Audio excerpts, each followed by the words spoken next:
Сайн байцгаана уу хүмүүстээ. Өнөөдрийн төрөлх урлагийн 6 дугаар ангийн хичээлээр бүгдээрээ шог хошин зургийг хэрхэн зурж сурах вэ гэдэг аргыг судалнаа. За тэгээд энэ хичээлийн маань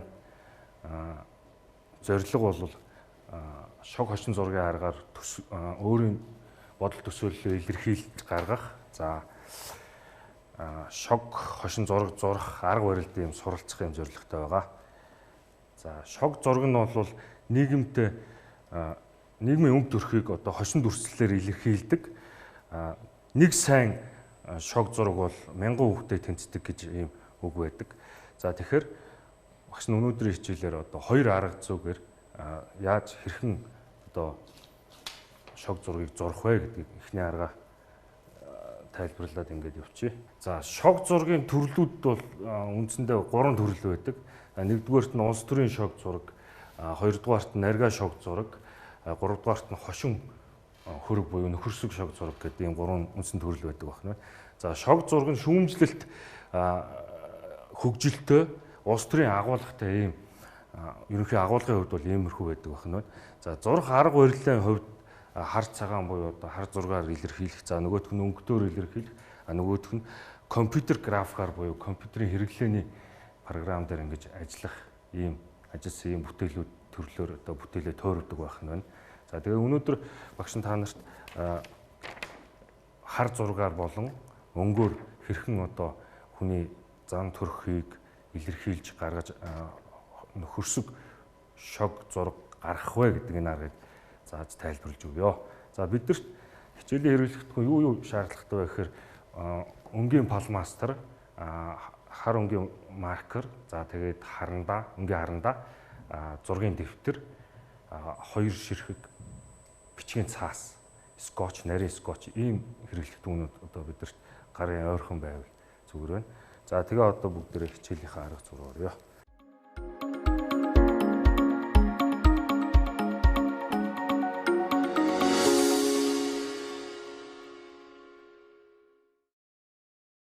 За одоо эхнийх нь бол одоо бид нүдийг дүрсэлдэг. За тэгээ нүдийг дүрслэхдээ хүүхэлдэйн киноны баатруудын зан байдал, зан төлөвийг харуулахад одоо нүдээ бол ингээд эхний зураг халах маань эхлээд хөндлөн зураасаа зураад үргэлжлүүлээд ийм дугуй хоёр тойрог ойрхон зураад ингээд ийм байдалтайгаа. За тэгээ энэ дээр хөмсгөний хөдөлгөөн гэдэг бол маш их чухал одоо характерыг илэрхийлэх чухал одоо үүрэг гүйцэтгэдэг учраас энэ хөмсгөний хөдөлгөөнийг бас сайхан гаргаж өгөх хэрэгтэй чухал болов гэж бодож байна. За тэгээд дараа ер нь бол одоо нүдний хөдөлгөөнүүдийг их гоё өөрийнхөөрөө энэ хөмсгөний хөдөлгөөн эдрийг гаргаж ирс дээр бол бас тэр тухайн зурх гэж байгаа илэрхийлэх гэж байгаа зан төрх характерыг одоо маш их гоё тодтогч ингэж сэтгэл санааны байдлыг илэрхийлж одоо харуулдаг байгаа. За одоо ингээ бүгдээрээ нүднүүдээ эхлээд дүрслээд үзье тийм ээ.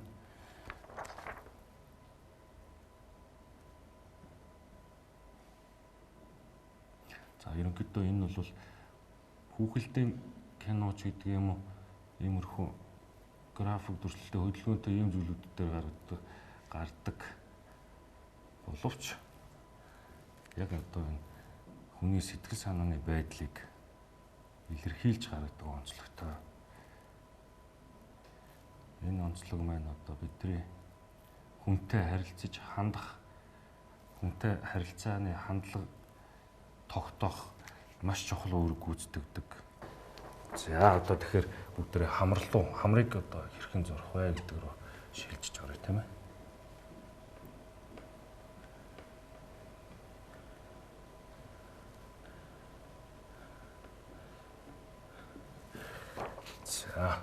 За нэгдүгээрт нь дугуй. Үндсэн дүрсийнхаа дугуй тойрог дүрсийг зурчин. За энэнийхээ энэ талаас нь ахуулаад ийм хоёр одоо хамрын хоёр талын угалц шиг тий тэрийг ингээд зурчих нь байна. Тэгээ энэ угалцныхаа доор нөгөө хамрынхаа нүхийг бас зурах хэрэгтэй юм тий. Энийг ингээд ингээд жижигээ ингээд тэмдэглэж юм байна. За тэгээд энэ хамрнаас дээш явсан хянганых нь ясыг ингээд тэмдэглээд орхичихно. За тэгээд ингээд одоо сүүдэрлэлт хийгээд ингээд нэг юм пагдгаар автар хамартай хүний хамар байж жишээ. Тэ за энийг ингээд өшөө сайжруулад зурж туршилж үзцгээе. Одоо нүдтэйгээ холбоод гэсэн үг шүү дээ. За нэлээд том хамар зурч хошин зураг учраас тэр хүнийхээ нэг аливаа нэг эрэхтэн онцолж тэ том хамартай, нахиу өндөр хамартай, янз янзын хамартай тийм хүмүүс байдаг шүү дээ. За тэрийг илэрхийлж харуулахын тулд за ингээд за тэгээд одоо энэ дээр жинхэнэ хүмсэг нүд эдрийнхээ байрлалыг тодорхойлоод өгч тэ. За нүдээ хандсан байрталтай ч гэдэг юм. За тэгээ хөмсгөө энэ дээрээ зурчна. За энэ одоо нүд хамар хоёрын харилцаа бол нэлээд урт болсон учраас энэ дээр бас нэлээд жимбгэр тийм уруул байвал их зөвхөмжтэй харагдуулах гэж бодож тийм ээ. За янз бүрийн л уруул хийж болно л доо. Нэг холбуулахгүй нэгдлийн онцлсон. За тэгээ дээд уруулаа бол ингээд сүүдэрлж хэрэгтэй бүгд. Сүүдэрлээ за ингээд явжин суулгаад ингээд. За энэ дээр бол ингээд ангаалгаж болно те. Хажуудалд нь гаргаж болно. Хэлбэр яг толгойн үндсэн хэлбэр орж ирээг учраас бүгд энэ дээр ийш нь ингээд ингээд ангаалгаа зурчиж бас болж байна те. Гайхсан байдалтай. За тэгээд ингээд шүд. За ингээд ерөнхийдөө царайныхан үндсэн хэлбэр рүү орчлоо бүгд. За энэ дээр одоо дараагийн алхам руу шилжихдээ бол бүгд яг хөр зэрэг дүрсээр шилжицгээе. За одоо бүгд энэ нүд хамар амтаа холбосон бол одоо яг хэлбэртэй одоо толгойнхоо хэлбэр бүтцтэй холбоод ингээд зураа авчи. За үндсэн 3 дүрсээ ашигласан ийм байгуулалтаар за гурвалжин ерөнхийдөө ийм гурвалжин толгой яаж зурагдах вэ гэдэг бүгдээ үзнэ.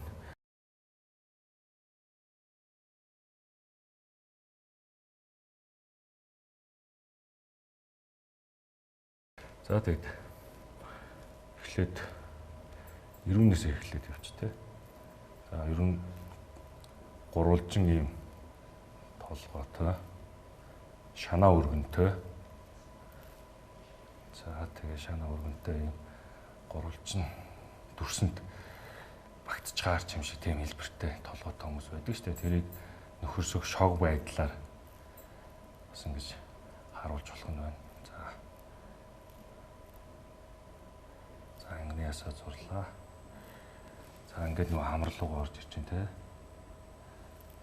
За ингээд хамраа зурсан бол одоо амын зурна. За тэгээд эрүүгийн зурч өтер. Одоо энэ дээр жих ороод ирэхээр их гоё болоод өшөөгөө за үсийн зурч те. За энэ гурвалжин толгойтой энэ эрүүн ингээд ийм өргөн гурвалжин тийм нэлээ эрүүжээ эрүүтэй тийм суурьтай. Тэгээд дээшээгээ ийм гурвалжин бүтцтэй толгойн дээр бол ингэж харагдах нь. За дараагийнх нь үндсэн дойргийн дугуй төрсөн дотор хэрхэн багтах вэ гэдэг бүтээрээ зурж үзье. Бас л ялгаа байхгүй бас хамраас эхлээд баримжаа аваад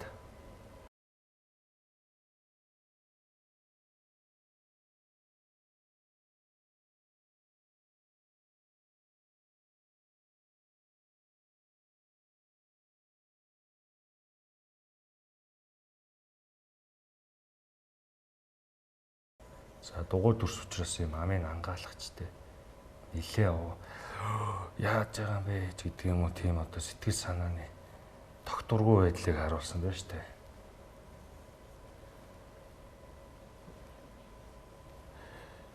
За тэгээ энэ дэ чихээ багтааж гэж сайхан дүрсийнхаа талбайгаа бас мэдрээд зохиочвол за энэ маань ингээд дээхэн гараад ирлээ. За энэ хамар дээр одоо жоохон сүүдрээгээд өчтэй. За ингээд гараад ирлээ. За ингээд үндсэн 3 дүрсийнхаа 2 дүрс дээр зуртлаа бүгдээрээ. Одоо дөрвөлжин дүрсэнд багцсан толгой.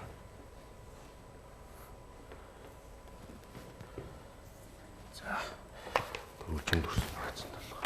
Хэрхэн дүрслэх вэ гэж. За ингээд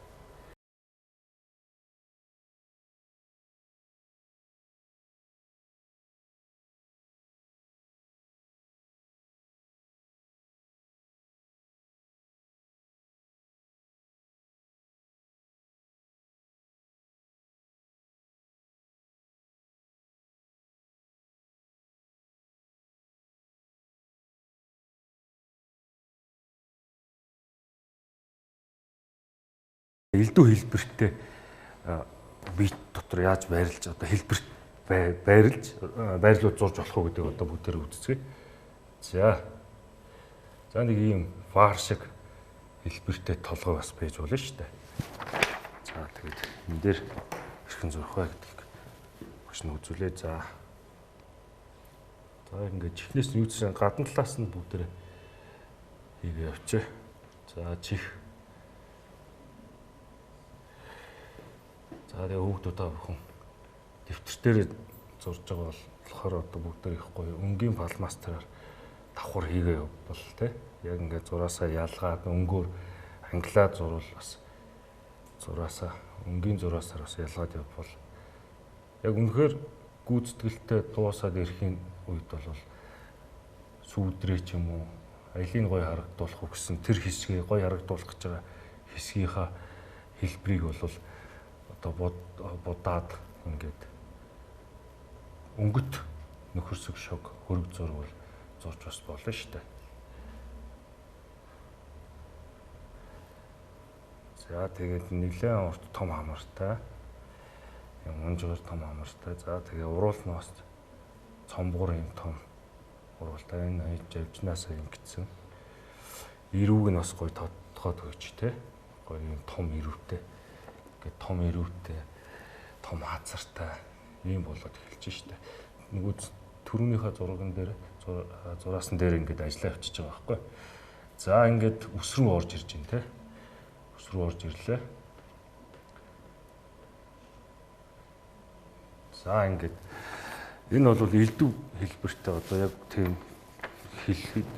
одоо элдв хэлбэрт бүтцтэй зургийг бол иймэрхүү байдлаар бас түрүүний бүгдээ эхний алхам дээр орж исэн нөгөө хамар зурх, нүд зурх юугаа холбоод одоо энэ дээр бол ингээд уруулам тэгээд үс ингээд бүх хэсгүүдтэйгээ ороод ирэхээр зэрэг ингээд яг шог хөргийн маань үндсэн агуулгын хэлбэр нь бол гараад ирж байгаамаа. За одоо багш та нарт тоогоор хэрхэн шог зураг зурж болох вэ гэдгийг үзүүлье. За эхлээ 3-ын тоогоо ингээд дүрслэл чинь. Тэгээ энэ 3-ын тоогоо цааш нь ингээд баяжуулаад амаа ангаасан тийм буржур өстэй хүн зурхыг та нарт зааж өгье. За ингээд эндээсээ ингээд том хамраа зурчин. Энэ дээрээ ингээд нүдээ зурчиж байгаа. Тэгэхээр зэрэг ингээд нөгөө 3-ын тооны үндсэн бүтэц энэ дээр яв харагдаж байгаа болоод эндээсээ залгуулад ингээд цаашаа үргэлжлүүлээ баяжуулаад зурчиж байгаа гэсэн үг шүү дээ. За одоо ингээд нүдийнхаа дотор талын хүүхэн хараг зураад энэ дээр хөмсгөө ингээд гоё гаргаад өөр ингээд сайхан урт хөмсг гаргаад ирчээ. За тэгээ ийшийг ингээд толгооны яс ороод ирэн. За одоо энэ дээрээс харин үзгээ зурж байгаа харандаага салгаад за ингээд чих рүү орчээ. За одоо энэнийхээ жоохон урдаас үсээ ингээд буржуур үстэй зураад нааш нь ингэж оруулж ирээд ингээ харах юм бол нөгөө 3-ын тооны хэлбэр маань энэ дотор хадгалаатай байгаад тийм ээ. За ингээд ийм тоогоор бас ингэж илэрхийлж болох нь шүү дээ. За энэ дээр одоо сайхан амаа ангаацсан чи мэдээж шүдийг бас зурцгаая те. За ингээд шүдээ зурцгаая. За ингээд 3-ын тоог тооны байгуулалтан дээр яаж шог хошин илэрхийллийг гаргаж болох уу? Зам байдлын илэрхийллийг гаргаж болох уу гэдгийг харууллаа багш нь. Одоо 2 дахь арга зуруугаа шилжиж. Энэ бол бид нар орон зайн төсөөлөл баримжаа хөгжүүлэх ийм арга байгаа. Тэгэхээр бидэрт гарт ойрхон та нар одоо яг зориултын анги танхимд хичээллэг учраас ойрхон байгаа тэр хараа зурчгаар нэг иймэрхүү хөрөг зураг янз бүрийн алдартай хүмүүсийн ч юм уу тийм хөрөг олонний танил хүмүүсийн хөрөг зураг байвал тэрийг гаргачаараа. Тэгээ бидэрт шаардлагатай зүйл багш түрүүн танилцуулсан тий. Тэгээ тэрийг эхлээд ширээнийхээ давцсан дээр цаасаар бэхэлж нарийн скотчдод.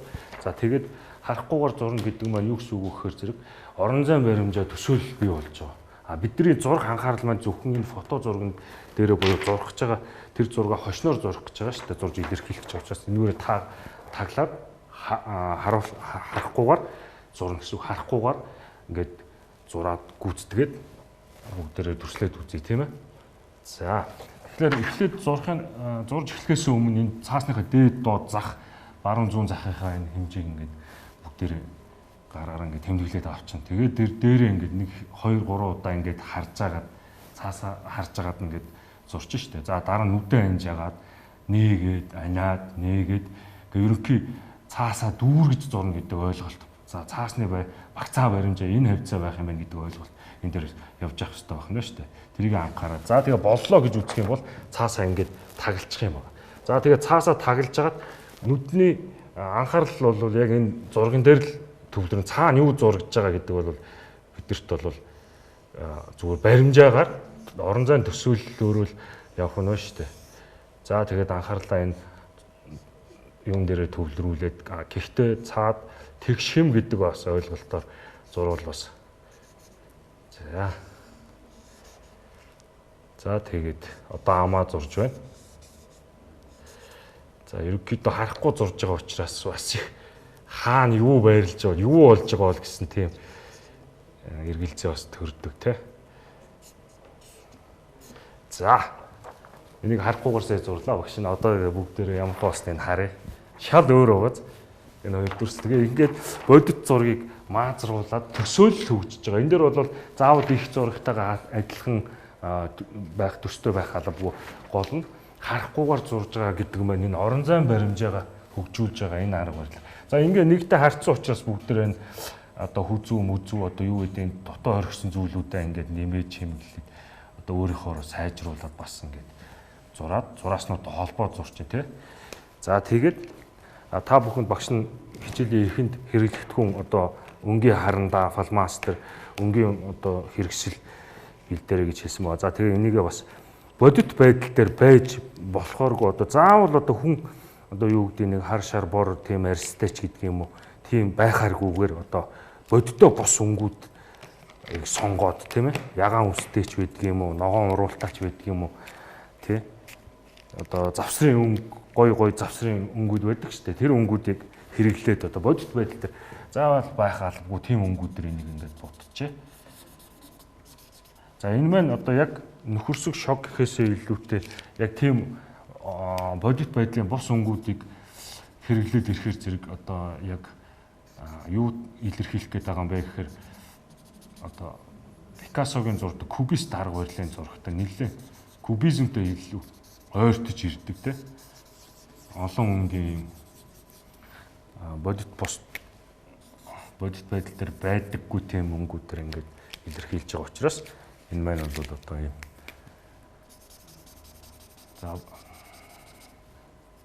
Заавал энэ зургийг одоо зурулж байгаа гол онцлог юу вэ гэхээр заавал одоо нэг сайхан зурсан, муухай зурсан гэсэн тийм нэг айдас тэнэглэл би нэг тийм тааруу зурдаг та гэсэн тэнэглэлийг үгүй болгохын тулд энэ арга барилаар зураад авах юм бол явандаа тэр нөгөө айдас маань үгүй болоод бүгдээр их гоё одоо өөрийн зурх төрслөх итгэл үнэмшил маань бий болж ирснээр бүтээлцдэхгүй айгүй их сайн хөгждөг байгаа.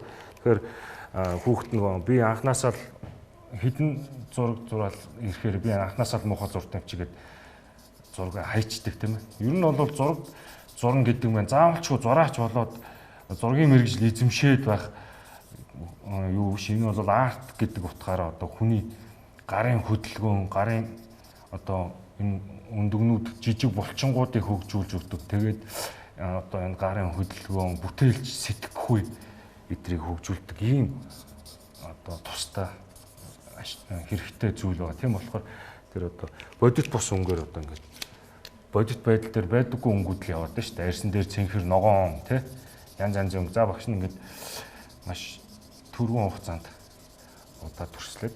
За энэ зураг маань заавал нэг тийм гоё байхасаа илүүтэй тэр өнгөөр илэрхийлж байгаа учраас янз янзын өнгө оруулаад ингээд бодит байдлаас арай өөрөөр түрүүн бид эхний арга дээр бол бодит байдлыг зурж үзсэн бол одоо энэ дээр бол хийсвэр сэтгэлгээгээр заавал нэг тийм юу биш өнгөөр ингээд төрслээд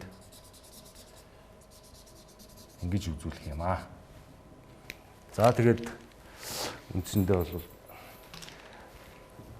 бодит бус дүрслэлээс үүсэж байна. Одоо яг иймэрхүү байдлаар зурж болох нь шүү дээ. Тэгэхээр бид нар сая энэ хоёр дахь арга маань юу гэхээр одоо энийг харахгүйгээр зурж яах гэхээр зэрэг энэ хоёр яг бодит зурагтаас шал өөр орж байгаа. Тэгээ энэ өнгөн хүртлийн одоо янз бүрийн бодит бус өнгөнүүд бодит байдлаар хүнтэй харьцуулах юм бол байхгүй өнгүүдээр ингээд дүрслэхээр зэрэг арай нэг өөр өнцөг өөрсөн гэж шог зургийг илэрхийлж бас болох юм байна гэсэн санааг харуулахын тулд ийм арга барилыг өгсөн та нарт зааж өгч байна. За тэгээд өнөөдрийн хичээлд анхааралтай оролцсон хүүхдүүдтэй баярлалаа. Мөн та нарт захиж хэлэхэд хичээлээ эхлээд ороод эхлэхээр ангийнхаа найзуудыгаа гэр бүлийнхаа хүмүүсийг судлаад нөхөрсөг шог байдлаар саний хоёр аргаа хэрэглээд зурж дүрсэлж үзцгээгээрэй. Анхаарал тавьсан хүүхдүүдэд баярлалаа.